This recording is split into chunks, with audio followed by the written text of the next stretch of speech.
How long could she hold the smile? Anong wondered, the polished marble floor of the orchid nest reflecting the tremor in her clasped hands. The air conditioning hummed, a cool counterpoint to the Bangkok heat shimmering outside the tall glass doors, carrying the faint scent of the fresh orchids arranged meticulously on the reception counter. It was supposed to be serene, elegant. But beneath the surface, calm, Anong felt a familiar knot tightening in her stomach. Kun Vichai was approaching.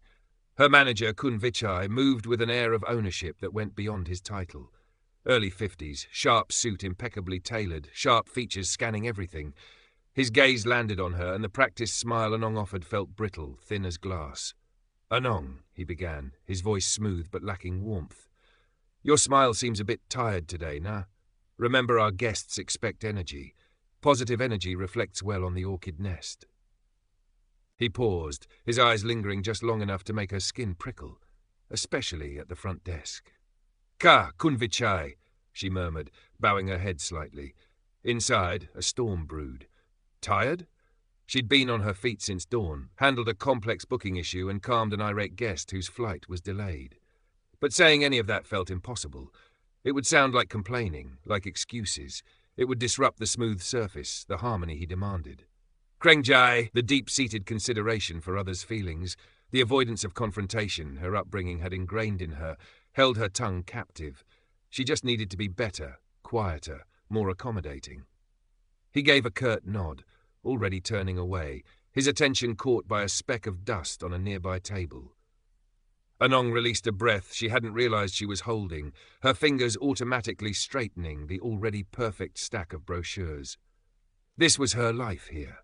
A constant, quiet tension between the demands of high-end hospitality and the subtle, persistent erosion of her own peace by comments like Kun Vichai's, comments that always left her feeling inadequate, scrutinized, and utterly unable to respond.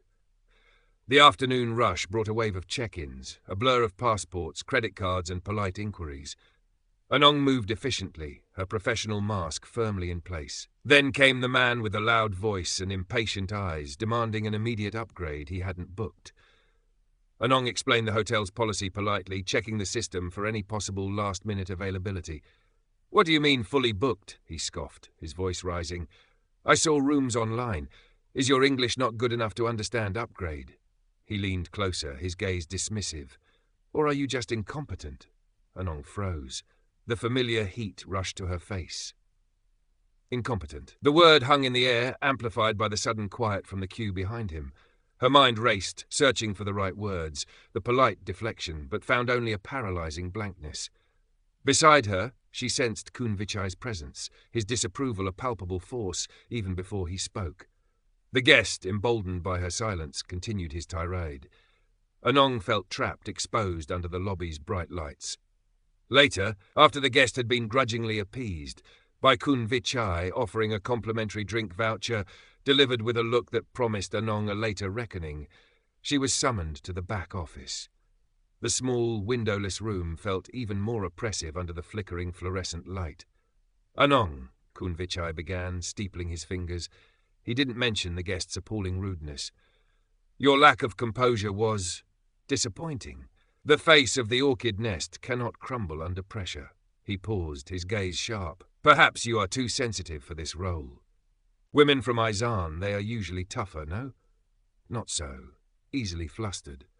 The comment, linking her perceived weakness to her regional background, struck a deeper, more personal chord than his usual critiques. It wasn't just about her performance. It was about her. Tears pricked her eyes, but she blinked them back fiercely. He saw sensitivity as failure. He saw her background as a deficiency. And her silence, her inability to defend herself even against a rude guest, had given him the opening. In that moment, under the harsh fluorescent glare, something shifted within Anong. The familiar resignation curdled into a nascent flicker of anger, then something harder, resolve. This couldn't continue. Her politeness, her Krengjai, had become a cage. She needed to find a key. The next day, during a lull, Anong found Mali polishing the brass railings near the elevator bank. Mali, a decade older, worked in housekeeping, her face etched with the pragmatism of someone who'd seen it all. Anong hesitated, then recounted the incident with the guest and Kun Vichai's subsequent remarks, keeping her voice low. Mali stopped polishing, her expression sympathetic but unsurprised. "I kun vichai," she sighed, shaking her head. "His tongue is sharper than broken glass sometimes. And that guest? Farang tourists can be nightmares." She looked at Anong directly. "So? What did you say back?" Anong flushed. "Nothing, Mali. I couldn't think." Mali clicked her tongue. "Anong, Nongrak, sometimes you have to be a little bit jaidam. Black-hearted, you know. Just for yourself. Tell them off. Tell Kunvichai his comment about Isan was my D, not good." Anong winced. The thought of directly confronting Kunvichai using such plain language sent a fresh wave of anxiety through her. "I can't, Pamali. It's not polite. He's my manager." Kreng Jai felt like chains. Mali sighed again, resuming her polishing with vigour. "Polite doesn't pay the bills, Anong, and it doesn't stop people from walking all over you. Find your voice, even a small one." Mali's words echoed in Anong's mind. Telling people off wasn't her style, but doing nothing felt increasingly unbearable. That evening, instead of scrolling mindlessly through social media in her small apartment overlooking a noisy soy, Anong opened her laptop and typed, "How to deal with rude comments politely." Article after article appeared, offering advice, much of it sounding straightforward, even simplistic. Ignore them. Change the subject. Be direct. Use I statements. Set boundaries. One piece mentioned the power of silence, how not responding could sometimes speak volumes. Another suggested questioning the asker's intent. Why do you ask? A recurring theme was the importance of remaining calm, of detaching emotionally. It all sounded logical online, far removed from the heat of the moment, the pressure of Kunvichai's stare, or the weight of cultural expectation. She bookmarked a few pages, a tiny seed of hope warring with deep skepticism. Could she actually do any of this? Her first real test came a few days later. During the morning briefing, Konvichai was outlining a new check-in procedure. A colleague, Somchai from Concierge, known for his casual intrusiveness, turned to Anong. "Saw you leaving late again last night, Anong. Boyfriend trouble, huh?" He winked. Anong felt the familiar blush creep up her neck. It was an innocent enough question on the surface, but felt prying.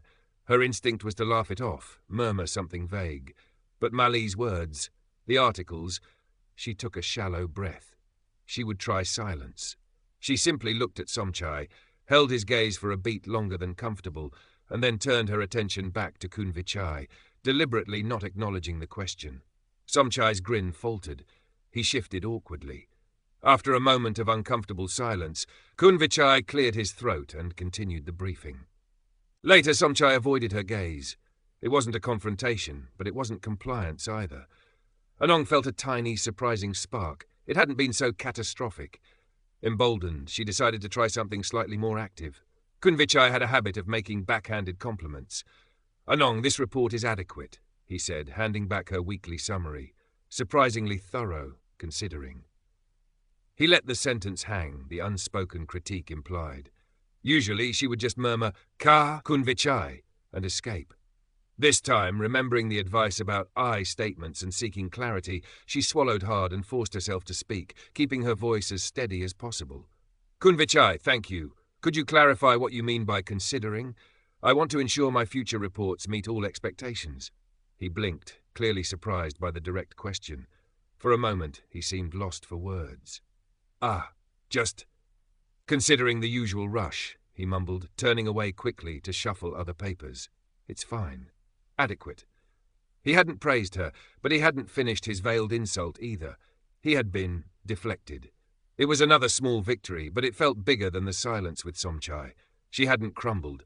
She hadn't apologized for existing. Walking back to her station, Anong allowed herself a small, genuine smile. Maybe Mali was right. Maybe she could find a voice, even if it started as a whisper. The small successes, however, built a fragile confidence, easily shattered. Anong knew the real challenge wasn't Somchai or even the occasional difficult guest. It was Kunvichai himself, especially when he felt challenged or stressed. The opportunity came during a chaotic Friday check-in.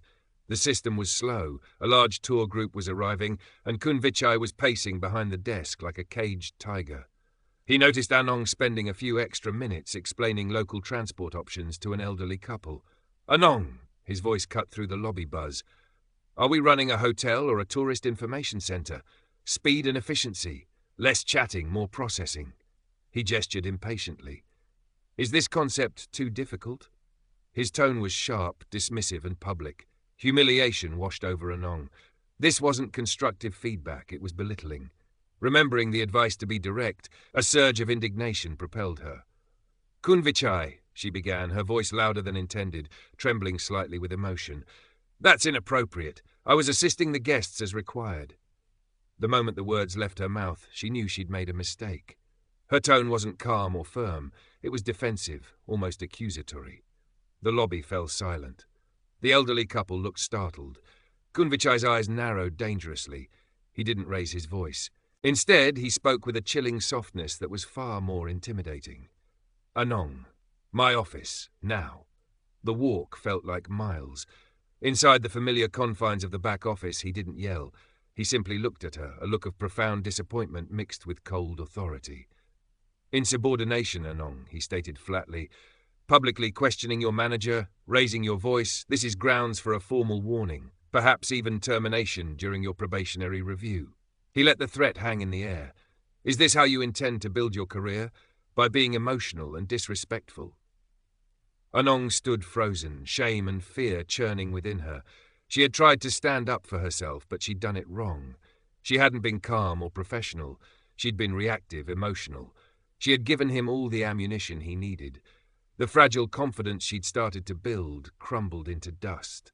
Maybe she was too sensitive. Maybe she couldn't handle this. I apologize, Kunvichai, she stammered, reverting to deep-seated habit. It won't happen again. See that it doesn't, he said dismissively, turning back to his computer. Anong retreated, feeling utterly defeated. She avoided Mali for the rest of the day, the memory of her failed confrontation burning in her mind. That night, sleep offered no escape, her dreams filled with Kunvichai's cold eyes and the echo of her own trembling, angry voice.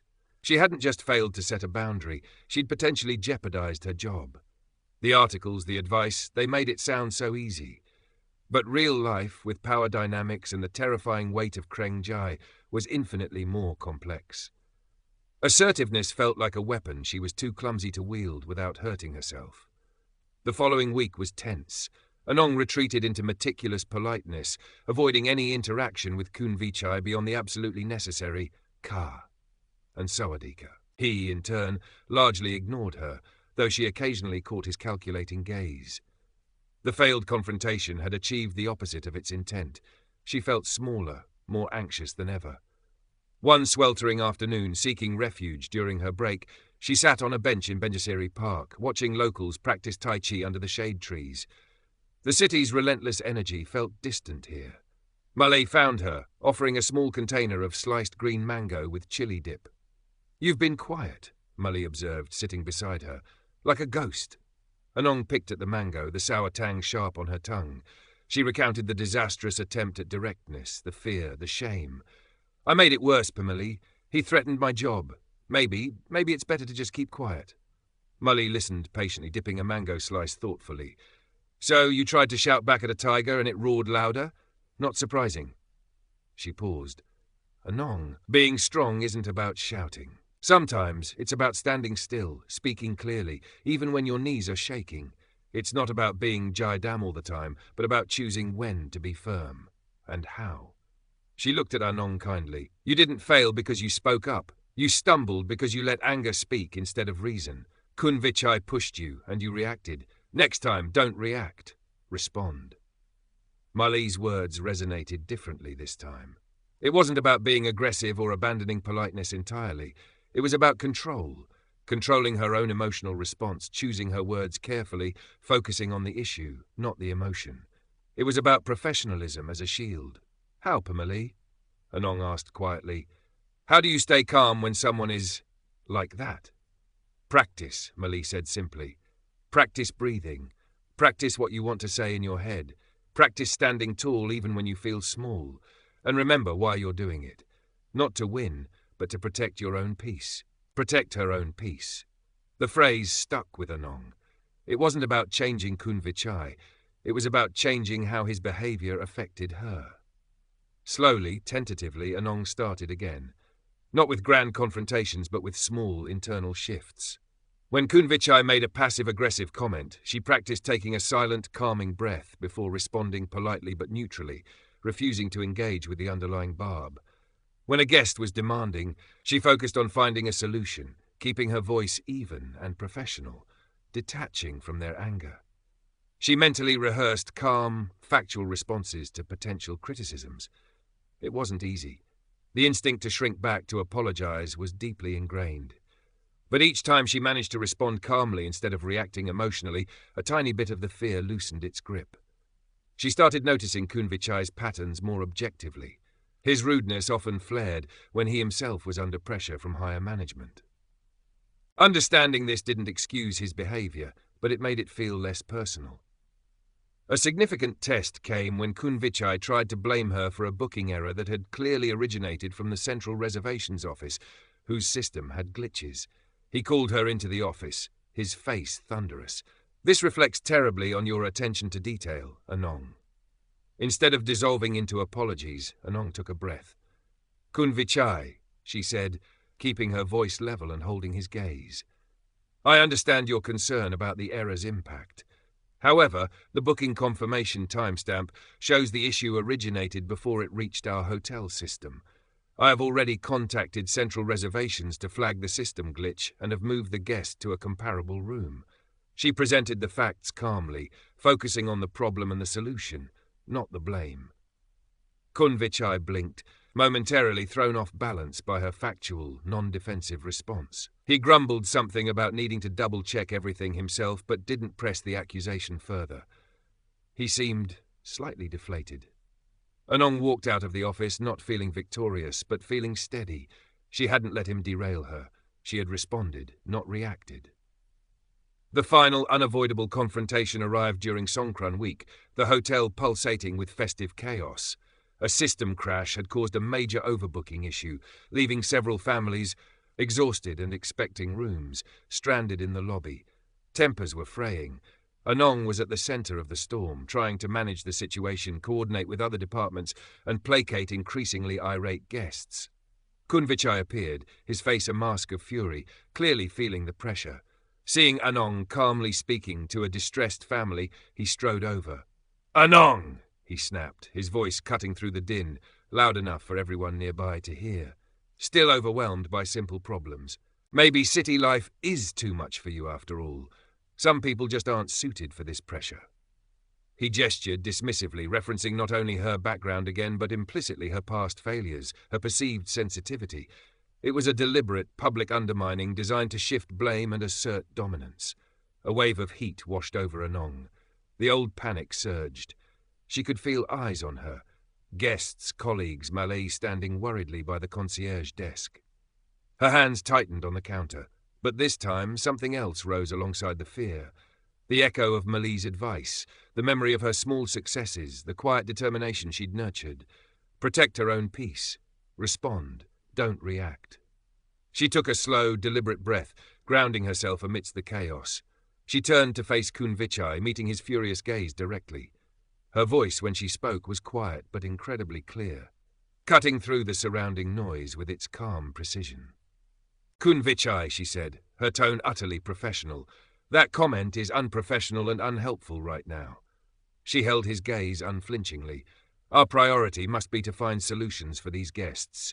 Assigning blame or making personal remarks is not appropriate here and does not help the situation." She paused, letting the words sink in. "Please allow me to continue coordinating with the team. We can review procedures once this immediate crisis is resolved." A stunned silence fell over their immediate vicinity. The angry guests paused their complaints, surprised. Colleagues stared. Kunvichai looked momentarily poleaxed, his mouth slightly open. He had expected tears, apologies, or perhaps another emotional outburst he could easily crush. He hadn't expected this calm, unwavering professionalism, this quiet refusal to be drawn into personal conflict, this assertion of control over the situation itself. His face flushed dark red, but he seemed unable to formulate a response. The directness, devoid of anger but full of firm resolution, had completely disarmed him. He sputtered for a moment then, seemingly realizing he looked foolish, gave a curt, jerky nod and stalked away towards his office, effectively removing himself from the immediate situation. Anong turned back to the waiting guests, her heart pounding but her mind surprisingly clear.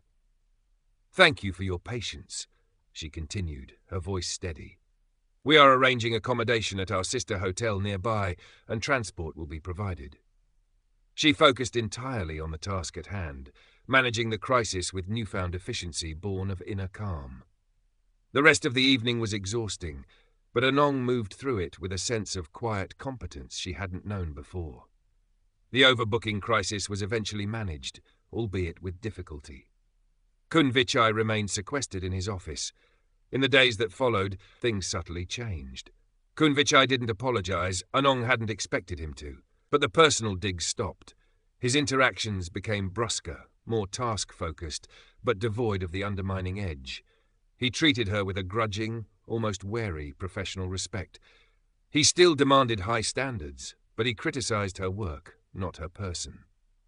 Anong felt the difference profoundly. It wasn't just the absence of his negativity, it was the presence of her own inner peace. The constant anxiety that had hummed beneath the surface of her days began to fade. She still believed in Kreng Jai, in kindness and consideration. But she understood now that true consideration also included respecting herself. She hadn't become Jai Dam, but she had learned to build a shield of professionalism and self-respect, a shield forged not in anger, but in calm resolve. Weeks later, standing at the gleaming reception desk during a busy afternoon check-in, Anong handled a potentially difficult guest, demanding, slightly unreasonable, with smooth, polite firmness, deflecting his impatience without losing her composure or compromising hotel policy.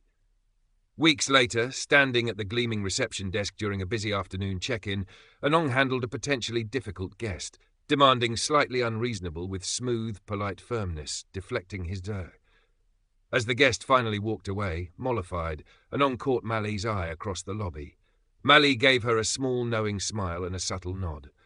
Anong smiled back, a genuine, tired but content smile this time.